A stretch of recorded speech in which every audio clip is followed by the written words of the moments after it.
Is Fyre Festival 2.0 for real? The Fyre Festival may go down as one of the biggest failures in history, promising its guests a weekend filled with luxury but ending in a disaster scenario that saw the attendees being stranded on an island with no running water, hardly any food, and a mattress in a tent as the only place for them to sleep. But if at first you don't succeed, try again, right? That seems to be the outlook that Fyre Festival creator Billy McFarland is taking, as he recently announced that he's planning another event for December 2024, despite owing millions of dollars in damages from the first. While it seems that no one would trust the fraudster with their money after what went down, the first round of 100 tickets, which cost $499 each, sold out within a day that they were released. And for their sake, we're hoping that Billy, now 31, has learned from his mistakes. The Fyre Festival was supposed to span across 2 weekends in the spring of 2017 on a beautiful private island in the Bahamas, and it promised a slew of show-stopping performances from a host of major artists like Bling 182 and Tyga. But the event was more than just a chance to listen to good music. It oozed luxury, with teasers showcasing stunning models and elite influencers partying together on white sandy beaches and frolicking in the crystal clear ocean. Its website enticed customers with descriptions of private jet rides to and from the island, lavish villas to stay in, celebrity chefs on hand to provide gourmet meals, and a chance to mingle with top stars. It seemed as though almost anyone who was attending,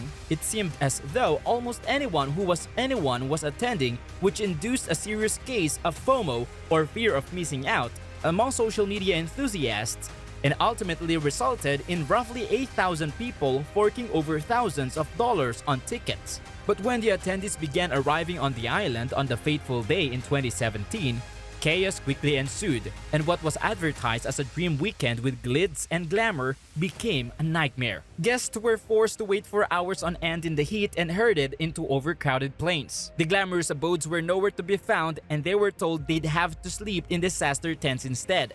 And the delicious meals they had been promised were actually just slices of cheese on bread.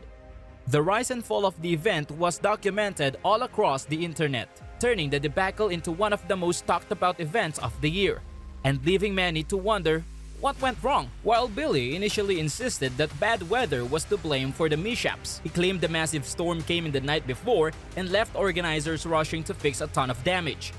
It was later revealed that the problem started much earlier and run way deeper than some rain. It was brought to light that Billy tried to cut costs by skimping out on vital necessities like food and bathrooms, didn't listen to people who told him numerous times that the festival wasn't going to work, and failed to pay tons of employees. It was clear that he was way in over his head, but rather than admitting defeat, Billy did whatever he could to try to make the festival happen, even if it meant taking advantage of workers and putting guests in danger, which ultimately landed him in prison. Now, after 4 years behind bars, Billy is back and ready to take another stab at the music festival, this time insisting that things will be different because he has incredible support. Only time will tell if history will repeat itself or if Fyre Festival 2 will be a success. But in the meantime, take a look back at everything that went down the first time he tried to plan a music festival. Way back, suddenly it seemed as though everyone was talking about the event and trying to get their hands on tickets, which ranged in price from $500 to a whopping 12 grand. Way back, suddenly it seemed as though everyone was talking about the event and trying to get their hands on tickets, which ranged in price from $500 to a whopping $12,000. The event was initially described as an immersive music festival that offered the best in food, art, music, and adventure. Teaser videos showed bikini-clad stars frolicking in bright turquoise waters, soaking up the sun on the white sandy beaches, riding on jet skis, and partying together. It was planned for the spring of 2017 across 2 weekends, April 28 to 30 and May 5 to 7, and was set to feature a whole host of performers like Blink 182, Pusha T, Tyga, Major Lazer, Disclosure, Migos, and Lil Yachty. The ads promoted private jet rides to and from the island, luxury villas to stay in, and a weekend of partying amongst the world's top social media stars and musicians. They promised guests would stay in modern, eco-friendly, geodesic domes and eat food cooked by celebrity chefs. But when guests started to arrive on the island, what they experienced was completely different than what was advertised. Then, one day before it was set to begin, news hit the web that Blink-182 had pulled out of the festival. The band wrote in a statement shared to Twitter, "Regrettably and after much careful and difficult consideration, we want to let you know that we won't be performing at Fyre Fest in the Bahamas this weekend and next weekend. We're not confident that we would have what we need to give you the quality of performances that we always give fans." When attendees began their journeys to the island, things only got worse. Twitter was quickly flooded with posts that described people waiting for hours on end in the airport and getting onto overcrowded planes. One person said it was mass chaos, claiming that there was no organization and no one knew where to go. Despite being promised glamorous places to stay, guests discovered upon arrival that they would have to sleep on bare, soggy mattresses in disaster tents. The gourmet food was actually 2 slices of cheese on wheat bread with a measly salad on the side. There was also no running water on the island. The concierge desk was empty and workers were nowhere to be found when guests needed help. People quickly started to realize that they were not going to be treated to glitz and glamour.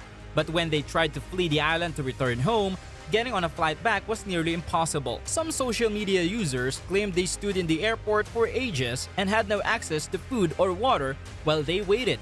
Guests made sure to share their nightmare experiences on social media, which quickly turned the debacle into one of the most talked about events on the web. On April 28, the day the festival was supposed to kick off, the event was officially cancelled amid disarray on the island and a firestorm of backlash online. Due to circumstances out of control, the physical infrastructure was not in place on time, and we are unable to fulfill on that vision safely and enjoyably for our guests. A statement read, "The festival is being postponed until we can further assess if and when we are able to create the high-quality experience we envisioned." Right away, Ja Rule took to Twitter to slam accusations that it was a scam, but what would later be revealed would tell a different story. "We are working right now on getting everyone off the island safe. That is my immediate concern," he wrote on Twitter. "I will make a statement soon. I'm heartbroken at this moment. My partners and I wanted this to be an amazing event. It was not a scam as everyone is reporting. I don't know how everything went so left, but I'm working to make it right by making sure everyone is refunded." In a Hulu documentary about the event called Fire Fraud, a local construction worker who lives in the island named Delroy Jackson revealed that he told Ja Rule very early on that having a festival on the island would simply not be possible. Ja Rule pulled me aside like, "Yo, Delroy, just be straight up, dog. Is this festival gonna happen? What do you think?" Delroy recalled in the doc. "All I did was scratch my head. I was just like, Ja, it's not really gonna happen." It was revealed that they had to switch the location of the event just months before it was set to begin due to Bahama law, which delayed planning and forced them to practically start from scratch. Forbes reported that event organizers didn't actually start preparing until 8 weeks before.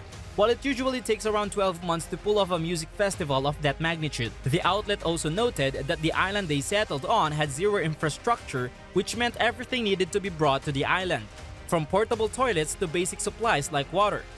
Billy was released from prison in March 2022, and now he's preparing to take a second stab at the music festival. Earlier this week, he announced that he was planning Fyre Festival 2 for December 2024. And the first set of tickets for the event have already sold out. He released 100 tickets for $499 each, and within one day they were all gone. More will become available in batches, rising in price each time, and the most expensive ones will cost $7,999. Details for the event are very limited so far.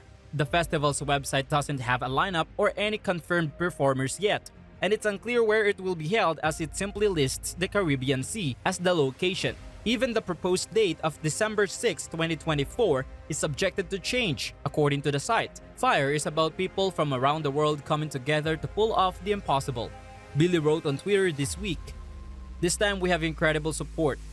I'll be doing what I love while working with the best logistical and infrastructure partners. In addition, all ticket sale revenue will be held in escrow until the final date is announced.